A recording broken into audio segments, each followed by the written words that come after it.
Assalamualaikum warahmatullahi wabarakatuh. Saya Hairul Abidin, mahasiswa UIN Sunan Gunung Jati Bandung dengan NIM 122101041, Prodi Akidah Filsafat Islam. Saya di sini ingin menyelesaikan tugas akhir semester mata kuliah Bahasa Indonesia dengan dosen pengampu Ibu Farida MAG yang mengusung tema relevansi filsafat dan pendidikan oleh Muhammad Hamid Anwar. Telah terhadap konsep pendidikan dengan pendekatan filsafat mensyaratkan pemahaman terlebih dahulu tentang pengertian filsafat pendidikan.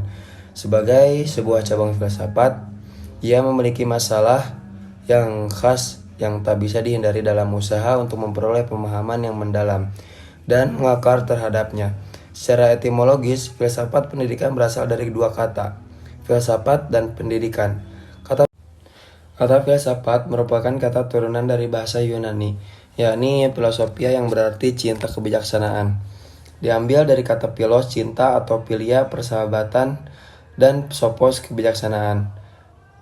Sedangkan pendidikan sinonim dengan education dalam bahasa Inggris merupakan kata turunan bahasa Latin dari educatio, yang memiliki beberapa arti padanan. Kata pendidikan yang lainnya adalah pedagogi. Dalam bahasa disebut pedagogia dan dikenal dengan paidagogia. Secara terminologis, filsafat pendidikan dapat didefinisikan sebagai kaidah filosofis dalam bidang pendidikan. Filsafat pendidikan merupakan ilmu yang pada hakikatnya merupakan jawaban dari pertanyaan-pertanyaan dalam bidang pendidikan. Sebagai ilmu bidang pendidikan, maka filsafat pendidikan merumuskan kaidah-kaidah norma-norma dan ukuran dalam hidup dan kehidupannya, termasuk problematika dalam bidang pendidikan. Filsafat pendidikan juga dapat dirumuskan sebagai satu, aliran-aliran pikir yang ditelaah implikasinya ke dalam pendidikan. 2. Tokoh-tokoh pemikir filsuf dipelajari secara historis dan mengangkat gagasan-gagasan kefilsafatannya untuk dihubungkan dengan pendidikan beserta masalah-masalahnya dewasa ini. 3. Prinsip-prinsip pendidikan, baik aliran pikir maupun gagasan para filsuf yang mengandung kebijakan atau yang sejenis, yang digunakan sebagai prinsip-prinsip penuntun atau dasar pendidikan. 4. Dengan demikian, filsafat pendidikan merupakan bagian dari filsafat secara luas. Berfilsafat mengenai pendidikan berarti melibatkan diri dengan banyak pertanyaan sebagai filsafat murni. Pada hakikatnya, filsafat pendidikan juga menyediakan kerangka khusus untuk mengelisik atau meninjau lebih dalam mengenai proses pendidikan yang dapat dipandang melalui sistem filsafat umum anutan seseorang.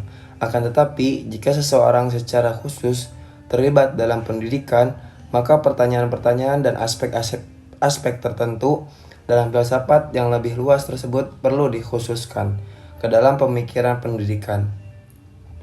Pertanyaan-pertanyaan yang menjadi tugas filsafat pendidikan antara lain, apakah pendidikan itu? Apakah tujuan pendidikan? Alat-alat apakah yang dapat digunakan untuk mencapai tujuan itu? Bagaimanakah hubungan antara ilmu pengetahuan dengan pendidikan? 5. Sebuah analisis tokoh tak terkecuali Fuad Hasan menuntut telaah radikal aspek-aspek falsafati yang mendasarinya, yang meliputi pandangan tentang realitas atau metafisika, pengetahuan epistemologi, dan nilai aksiologi. Hal ini diamini oleh George R. Knight bahwa untuk memahami sebuah filsafat pendidikan mensyaratkan telaah mendasar terhadap persoalan metafisika, epistemologi, dan aksiologi. 6. Metafisika dan pendidikan metafisika adalah cabang filsafat mengkaji tentang hakikat realitas. Metafisika sebagai sebuah istilah secara etimologis berarti melampaui fisik. 7. Dalam bahasa Yunani dikenal dengan metafisika. Meta berarti setelah atau melebihi dan physikos berarti menyangkut alam atau sebenarnya secara terminologis istilah metafisika sulit untuk dilacak asal-usulnya. Misalnya kompilasi karya Aristoteles yang berjudul Metafisika ialah Andranikos dari Rhodes yang memberikan nama, sedangkan Aristoteles sendiri tidak mempergunakan istilah itu. Jadi tidak ada konsensus umum yang bisa mendefinisikan metafisika. Kendati demikian, nama metafisika bisa disimpulkan pertama kali dipakai oleh Simplicius, seorang filsuf Neoplatonis. Pada konteks ini, metafisika disimpulkan sebagai ilmu tentang apa yang melampaui yang fisik, yang secara sistematis telah dimulai semenjak periode abad ke-4 sebelum Masehi dengan prakarsa Aristoteles. 8. Bagi George R. Knight, metafisika memiliki 4 dimensi kajian. Pertama, kosmologi berkaitan dengan asal-usul, hakikat, dan perkembangan alam semesta sebagai sistem yang teratur. Dalam konteks ini, pernyataan-pernyataan yang diajukan para filsuf, misalnya bagaimana alam semesta ini berawal mula dan berkembang, apakah ada tujuan yang menjadi muara perjalanan alam semesta, dan lain sebagainya. Kedua, teologi atau yang dikenal juga dengan teodika. Teodikia menelaah sekitar problema keyakinan akan Tuhan di tengah-tengah realitas dunia. 10. Karenanya pertanyaan-pertanyaan yang ingin dijawab oleh para filsuf dalam masalah ini, misalnya, apakah ada Tuhan? Jika memang ada, apakah dia itu satu atau lebih? Apakah sifat-sifat Tuhan itu? Jika Tuhan itu bersifat baik sekaligus kuasa, bagaimana kejahatan itu bisa muncul? Dan lain sebagainya. Ketiga, antropologi filosofi. Telaah hakikat manusia. Perdebatan yang muncul dalam ranah ini sekitar pertanyaan-pertanyaan sebagai berikut. Apa hubungan antara akal budi dengan badan? Apakah akal budi lebih fundamental dibandingkan dengan badan atau sebaliknya? Apakah manusia memiliki kebebasan dan adakah batasan bagi kebebasan manusia? Dan lain sebagainya. Keempat, antropologi yang merupakan telaah tentang hakikat yang ada. Tugas ontologi ialah menentukan apa yang dimaksud dengan ada. Saat seseorang klaim bahwa sesuatu itu ada beberapa persoalan pokok yang ingin dikaji dalam ontologi, antara lain, apakah realitas dasar bersifat material atau spiritual? Apakah realitas itu tetap atau berubah? Dan lain sebagainya. Lebih lanjut, apakah hubungan metafisika dengan pendidikan?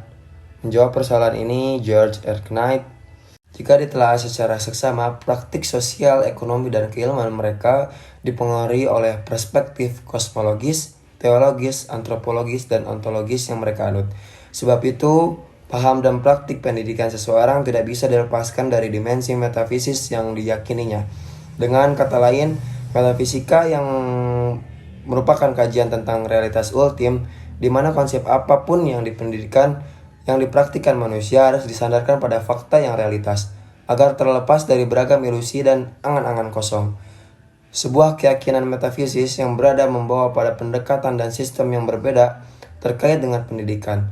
Bahkan, keyakinan metafisis sangat mempengaruhi secara langsung terhadap isu-isu pendidikan.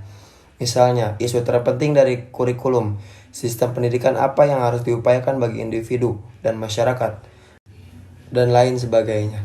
Dalam konteks ini, maka tidak berlebihan jika A.H. Baker dalam karangannya berjudul Filsafat Pendidikan Sistematis yang menyatakan bahwa filsafat dan pendidikan memiliki hubungan yang erat. Setiap praksis pendidikan, entah liar atau sistematis, mencerminkan suatu pandangan tentang manusia, dunia, dan Tuhan.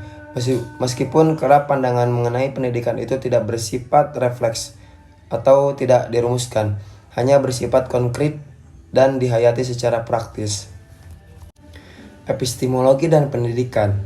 Yang kedua dari filsafat adalah epistemologi. Secara epistemologis berasal dari dua kata Yunani, yaitu episteme yang berarti pengetahuan dan logos yang berarti kata, pikiran, percakapan, atau ilmu. Epistemologi berarti kata, pikiran, percakapan, atau ilmu tentang pengetahuan. Cabang filsafat ini mengkaji hakikat sumber, struktur, dan keabsahan pengetahuan. Karenanya, pertanyaan-pertanyaan yang ingin dijawab dalam ranah epistemologi, misalnya, apa itu kebenaran, dan bagaimana manusia bisa mengetahui. Dalam teori pengetahuan, ada beberapa aspek yang dianggap sebagai sumber pengetahuan, yakni panca indera, wahyu, otoritas, akal budi, dan intuisi. Bagi George R. Knight, tidak ada satu sumber pengetahuan yang mampu memberikan manusia semua pengetahuan. Beragam sumber pengetahuan tadi harus lebih dilihat dalam sebuah hubungan yang saling melengkapi daripada sebagai sebuah pertentangan. Memang benar bahwa sebagian banyak pemikir memilih satu sumber sebagai dasar utama di atas sumber-sumber lainnya. Sumber yang paling utama ini kemudian digunakan sebagai pijakan dalam menilai sarana-sarana untuk memperoleh pengetahuan lainnya. Sedangkan terkait dengan validitas pengetahuan manusia, ada beberapa teori yakni antara lain korespondensi, koherensi, dan pragmatis. Teori korespondensi ini ialah pandangan yang mengatakan bahwa suatu pengetahuan itu sahih jika suatu proposisi bersesuaian dengan realitas yang menjadi objek pengetahuan. Teori koherensi diakui benar jika proposisi itu memiliki hubungan dengan gagasan-gagasan dari proposisi sebelumnya, yang juga sahih dan dapat dibuktikan secara logis, sesuai dengan ketentuan-ketentuan logika. Teori pragmatis merupakan pandangan yang menegaskan bahwa pengetahuan itu dianggap sahih jika memiliki konsekuensi kegunaan atau bermanfaat bagi yang memiliki pengetahuan. Mungkin cukup sekian video materi filsafat dari saya. Kurang lebihnya mohon maaf. Maybe enough for me. Thanks for your attention guys. Syukron kasiron. Akhirul kalam. Assalamualaikum warahmatullahi wabarakatuh.